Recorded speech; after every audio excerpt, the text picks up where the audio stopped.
Where do you live right now? What's home for you?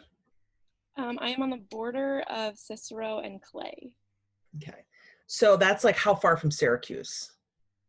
From like our office that we Yeah. haven't seen in a while, it takes me like 15 minutes to get there.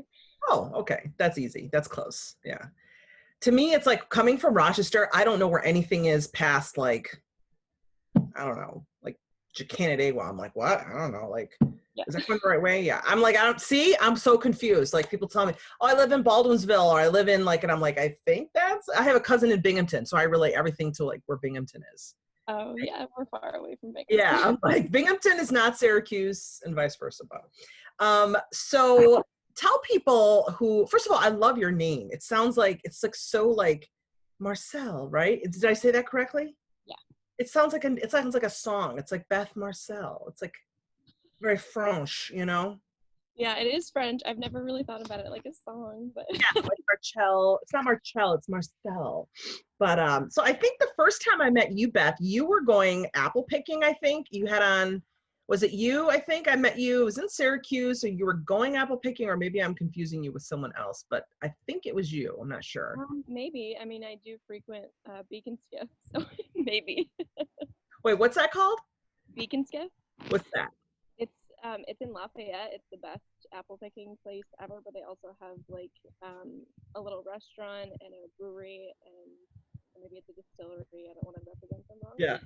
How long have you been with the Digital Hive now? I just had my 1 year anniversary in April, Okay. so about a year and 2 months now.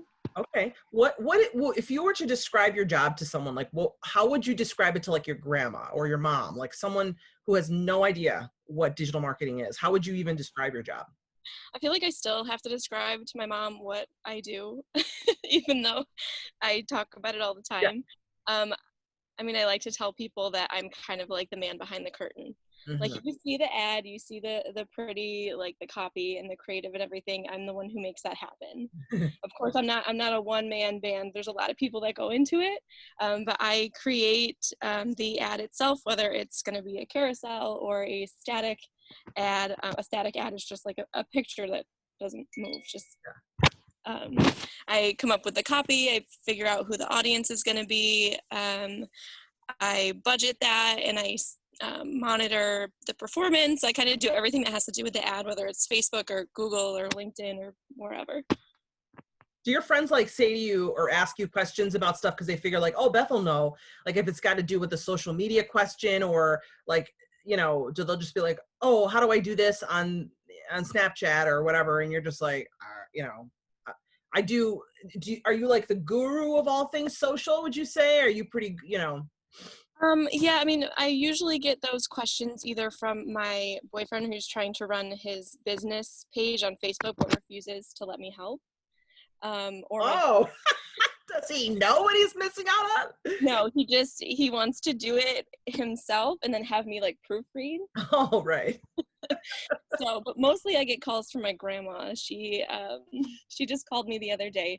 She's really into Facebook. She's on like these historical like New York City photos like groups. She called me the other day and she said Facebook changed their layout and I can't figure out how to get into my groups. And Okay, Grandma. I mean, I talked her through it, but I only use Facebook on my phone really. So I'm like, it doesn't look any different to me. Isn't that something like the way that social media has just like transcends age in terms of like your grandma's using it, your mom's using it, you're using it. Like, the other day, my 2-year-old noticed that I was on Facebook and said it. She goes, is that Facebook, Mama? That Facebook? And you're just like, what do you know about Facebook? Get out of here, and you don't want to like get them exposed to it so soon. But so that's a great way to put it. So you make things look pretty. Yeah. Okay, I like that. So oh, sorry, I didn't mean to. No, go ahead. I'll even get questions from people like some of my friends that aren't into marketing at all. They'll send me a screenshot of an ad, and they're like, "How does it know that I like it?" They get really creeped out, and I'm like, "You think you have an FBI agent that follows you around and serves you ad? That's me. I'm the FBI agent. I give you that." You're the social media popo. Watch out. Beth is watching. Yeah, I mean, there's so much that goes into it, right? I mean, it's not just like things don't just pop up for no reason. So that's cool. So you're actually, you're like the man behind the mirror, the woman behind the mirror, sort of, right? Yeah. I like that. I like that. The woman behind the curtain, she's making the things happen, right? Without you knowing that it's her. Yeah. What would you say is the best part of your job? I mean, there's so many great things about working at Digital Hive. So many, right? Like count the ways. The coffee, the people, the dogs, the cats, everything. But like, what would you say is like the best part of your job? Um, for me personally, I really like writing copy for ads. So I like to see who my audience is and then try to put myself like in their shoes and think from their perspective, like what is a way that I can say something that's going to make them want to engage with this. And I like when I have the creative freedom from the client to kind of come up with something that's like punny or kind of like a joke in the copy. But that's my favorite part, to be able to use that creativity and then see Yeah. how people engage with it. Did you, when you were like growing up, did you like to write, or were you someone who was like good at writing, kind of like snappy copy, or did that just kind of come to you, as you were in college and studying? I've always really liked to write. I mean, even when I was little, I would want like an excuse to write, but I didn't know what to write. So I would just have a little notebook that I would just like scribble in and like pretend like I was really, really busy in my notebook. I'm sure my mom still has them somewhere. How funny. I've always been into writing. And I think in college, when I started taking my public relations courses, when we started to like think about like, okay, well, what can the user get from this, and like how are you going to draw them in? So I kind of have gotten better at it as I've gone along, but definitely I've always liked to write. In broadcast TV, it was tease writing we had to learn. Tease writing is like, how do you write something that's going to make people want to stick around and watch, right? And like, how do you capture that, using a headline, right? And even when it comes to public relations and writing press releases, you want to write something that's going to capture people's attention. So it's a lot of what you're doing too, right? It's like trying to come up with the things that will capture people's attention, both like in words, but also in visual too, right? So you're adding that layer, that element onto it too. Yeah, so I kind of use a little bit of that like public relations press release kind of style, because you want to get right to the point right away, but also like tell people why they want this, or why, like what they can benefit from. So it's kind of like if you have a sale, like 20% off today, keep up with the Jones, whatever it is, like keep up with the Joneses, get your new, like, I don't know, I can't think of something right now, but, but like get to the point, what's in it for me and why is this important, rather than a business being like, we're great because our employees are friendly. Yeah, it's like what ups, right? Okay, I like that. All right, so I've heard, because I did a little research on you. Oh. I heard that you love you some Aldi. Is that true? Oh yeah, I am a Aldi lady. You're the Aldi lady. I knew I liked you, Beth. So I discovered Aldi last year when a friend of mine was like, she had these chocolates. They were so good. And I went, I want those chocolates. Where'd you get them? And I'm expecting her to tell me that she went to like some little shishi foo place. And she's like, oh yeah, I got it at Aldi. I'm like, Aldi? You mean the place where like everything's in a box and that's like, like you got to bring a quarter and put it in your thing to get your card. Like, what the heck? What? And she goes, yeah, you don't know Aldi. I'm like, well, no, I don't, but they sell this? Well, I was a convert and I went, and now I'm the Aldi lady of my group. My friends are all like, here goes Norma with her Aldi. And I'm like, oh, you don't know. You don't know. Like this chair that I'm sitting in? This you chair. Don't know. Yes, I think I have this. Mm-hmm. I love it. I love me some Aldi. I am a proud Aldi lover. When did you become a fan? Honestly, when I was in college and I was really poor, so I had to like get the most food for the amount of money that I had. So I started going in college, but I didn't really become hooked on the Aldi, like they call it the Aisle of Shame. Oh, the Aisle of Shame. Until maybe like the last year or so. This chair that I'm sitting in was $40 in the Aisle of Shame.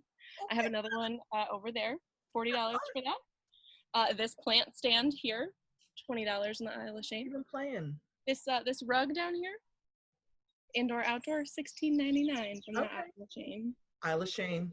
Isle Yeah. of Shame. If you don't know what the Isle of Shame is, people, you are missing out. Do you like preach to your coworkers like, oh, all of you with your little Whole Foods, Trader Joe's obsessions? You don't know. They Oh, need yeah. to know. I mean, for a little while, I was eating gluten-free, and that stuff is like so expensive. It is. And Aldi has their own line that's like half the price, but it's still just as good. Yeah. And even like there's people who think that Aldi is like cheap off-brand. And I've literally played tricks on my boyfriend. He wants like Heinz ketchup. Yeah. And I'll buy it for a third of the price at Aldi. And I empty the Heinz bottle like whenever it's done, and I'll put the Aldi ketchup or whatever it is in that bottle, and he cannot tell the difference. He has no idea. You're doing research on your audience and they don't even know it. Yeah. That is so funny. I didn't know anything about the Isle of Shame until I joined this Facebook group that is all about like, oh, they call them the Aldi nerds. Aldi nerd community. Yes, the Aldi nerd community. And like all these people are like, oh, you know, like the recently the big thing was the cat toy that like it looks like a saucer and it's got like these little mice that like peek out real quick. Yeah. And everyone was posting all their pets playing with it. I haven't gotten to that point, but like I find myself now going down the aisle and going real slow and like looking at everything. I just got like 2 cute little hats for my girls from the Isle of Shame. Like they love it. It's honestly like some people are like, oh, it's just household junk. I'm like, no, this stuff is great. I got little rain boots there for like $12. Oh, I saw those rain boots and the matching umbrella. I heard all about that. Oh yeah. Mm-hmm. Okay, so random question. If you followed a rainbow to the end, what would be there? I mean, people always say that it's gold, Mm-hmm. but I feel like you go to the end of the rainbow and you find everything you've ever wanted. Mm. So I would say, I mean, a big pile of puppies. Love that! A pile of puppies! Just You're an animal lover. You're an animal lover, I was told. I have 3 dogs. Three dogs? Yes. Okay, why 3? And when did you decide not to stop at 1? Like when was it like, oh yeah, I need another one? And then I need another one. Today is actually my oldest dog's birthday. He's 4 today. Oh, well, they're young. So they're little. I've had him since he was a puppy, and then right before I moved into this house, one of my friends on Facebook posted that her dog had an accidental litter, and she was giving the puppies away for $100. So I texted my boyfriend and I said, let's go. And when we got there, I picked out a puppy that I liked, and he picked out a puppy that he liked, and we couldn't decide. So we said, well, let's just get both. You had 2 puppies at the same time. Yeah, we brought them home the day that we moved into the house. So it was boxes and crates and potty accidents and chaos. Oh my God. Okay. I thought having a like 2-year-old and a newborn was a lot of work. I don't know. I think by far you've got us beat with having 2 puppies at the same. Okay. So what breed are they? Are they like big breeds or little breeds or what? They are a mix of Lab, Rottweiler, and Doberman. Girl. What? They are going to be big. I mean, right now they are 8 months old, and one of them, the boy, is 50 pounds, and the girl is 44. No. Oh my God. Okay. So I grew up with Chihuahuas. It's like a family dog. And my parents had 3. My sister had 1. I had 2. Think about that. It's all Chihuahuas all the time. And we just adopted in March a lab pit mix named Bear. Oh. He's really cute. I would have my husband bring Bear in here. Maybe he'll bring him in. It's unbelievable. But like, I love dogs. I've been a dog lover my whole life. So for me, yeah, a pile of puppies at the end of the rainbow, I'm there. I'm so sold. Like, love it. Yeah, love it. What would you say is the best part of being a homeowner, since you're a relatively recent homeowner? And why did you want to buy a house? Like, you know, a lot of your coworkers live in apartments or they're just not. I mean, when was the time, you know, that you were like, yeah, no more apartment life, need to get a house? Yeah. Well, with the quarantine, I've been doing a lot of renovations. So I guess my favorite part is being able to do whatever I want and not have to ask anybody because I'm literally in charge. Yeah. I've had some apartments where like I couldn't mount my TV on the wall. I couldn't hang up anything without like command strips and just like I can't make this place my own. But I decided that I was going to buy a house when I moved from Canandaigua back to Syracuse. I grew up in this area, and I was browsing apartments, And looking at the rates for rent, I said, I'm pretty sure I could pay a mortgage for the same price and not have to share a wall, not have to share entrances, not have to use a quarter to use a washer and dryer. So I'm paying the same amount, or I'm honestly paying less for my mortgage here than I am for a 2-bedroom apartment in downtown Syracuse. That's amazing. I love when I hear like people that are younger than me say those things. They realize that like money doesn't grow on trees, and you're someone who obviously realizes the value of a dollar. Like you get it. You're not trying to like go broke to live large. So that's so smart that you bought a house. And then when you do your taxes at the end of the year, right, all that mortgage interest, I could go on and on. I have a slight interest in personal finance. I'm kind of a personal finance geek. So I'm sure we could talk for hours about ways to save a buck because I love it. And same thing, people think in television that I was like rolling in the dough, and it's like, oh no, no. My life was held together with like duct tape and chewing gum, and my car was too because TV. It's hard to believe because you think that people on TV are like the local celebrities. Girl, that don't mean nothing. That don't mean squat. Nobody cares. Like, well, they act like, you know what I mean. I never took it that way. Like, I was never interested. Like, in, oh yeah, I'm the TV lady. That was never. I couldn't have that like thought about me because my parents would really just knock me right down to size. Like, I walk in their door and I'm just like anybody else. Like, they don't care. They don't care. I'm the TV lady, right? It's so funny. But I love that. I love to hear like people who are younger say, yeah, we're trying to save money. And like, honestly, money is not something that, people necessarily want to talk about, but it's like, it's real. We have to be careful, especially now, right? I mean, when people are afraid of what the future is going to hold in the economy and all that. But what is your favorite money saving tip besides shopping at Aldi? We need to grow this Aldi community at Digital Hyve. I know. I mean, oh, that's a tough one. I mean, I take like my income and then I'll subtract what my monthly bills are, including like gas or like maybe like I run out of dog food. Like I try to have a little extra fund for that. And then whatever I have left over is what I allow myself to like go get my hair done, go get your nails done, go buy that, purse you've been looking at. But what my dad always taught me is he would always say the typical dad line, don't count your chickens before they're hatched. Oh my gosh, it's so true. So I try not to like, I have a credit card, but I don't use it unless I'm 100% sure that I'm going to be able to pay that off within the next week. Okay. So I got it initially to build my credit. So it was just a credit card that I used to get gas. And I put $30 on it, every week and a half, and then I would pay it off immediately. So I kept that credit card so I can use it for like emergencies or if I really need this and I don't get paid for another week or so. But definitely try not to spend my money before I have it. I like that. If people, okay, so let's look at 20 years from now.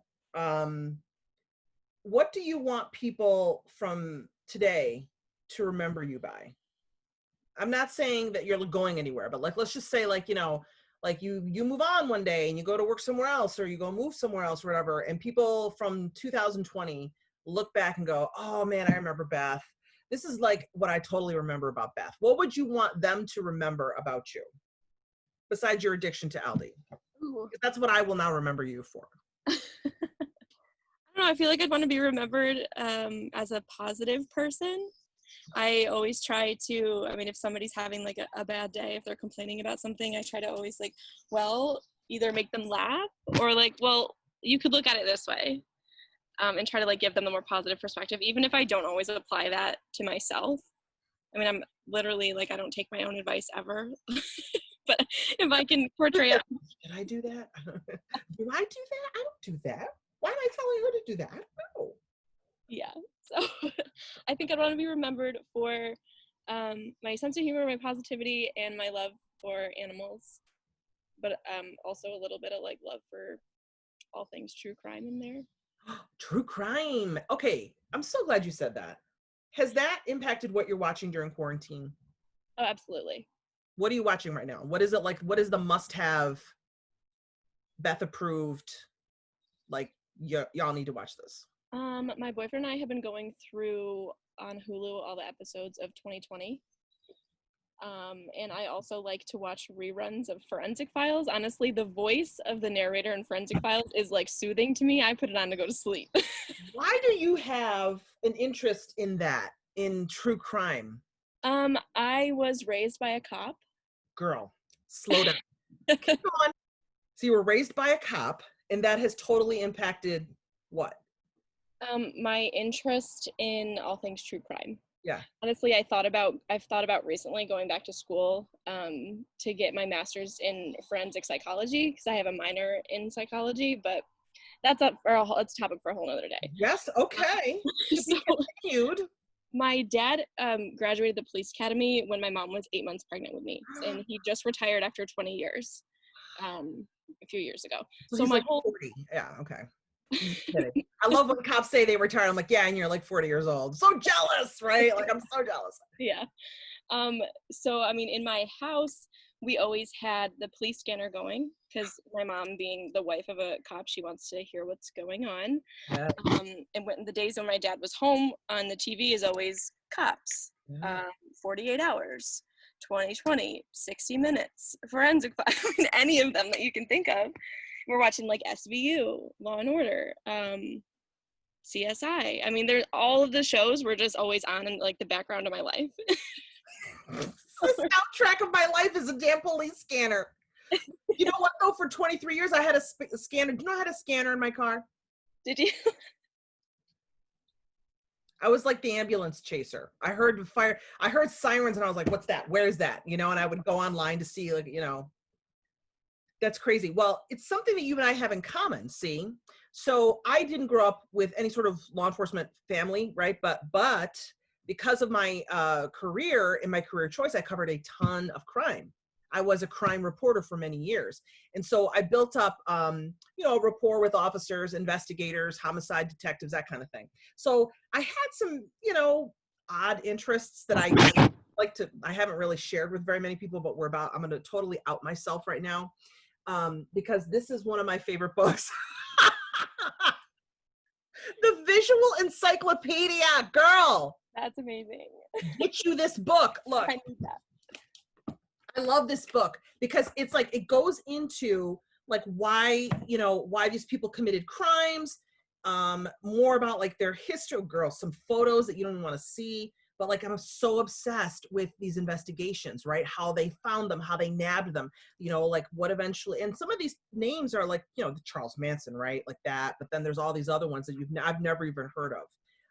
And they all like, you know, I'm totally interested in like FBI profiling and, you know, how that all comes about and how that works into investigations. So yeah. Yeah, I'm into all of that. I have so many. I mean, right now I'm reading I'll Be Gone in the Dark by Michelle McNamara.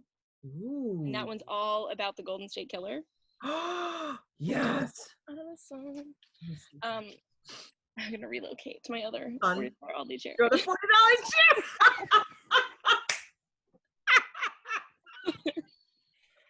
Yeah, no, I mean, I read a lot of Anne Rule, and she is like ultimate true crime writer. I believe that she passed away a few years ago, but she knew Ted Bundy personally. They worked together at a call center. It was like a crisis hotline, which is kind of surprising that he worked, I mean, in like somebody were calling like in distress and he's talking him through it, and then he ends up being like this crazy serial killer. Yeah, I don't know. I feel like I have a strange mix of interests because I'm a crazy dog lady, but I also like could tell you how to clean up a murder scene. Beth, you're like, okay, you know what you are? You are like a, have you ever heard of like when you were like a surprise package, like if you open it up, you don't know what's inside, and then you open it up, you're like, oh my God, like that's how I feel about you. Like you look like this very conservative, like la la la, you know, pretty blonde, and then you open the package and she's like, you know, I want to talk true crime, I'm not gonna tell you how to save some money. I'm like, you know, you are amazing, you're so interesting. I love that. I just love that. Okay, girl, I'm with you on this. Okay, so ladies and gentlemen, Beth Marcel.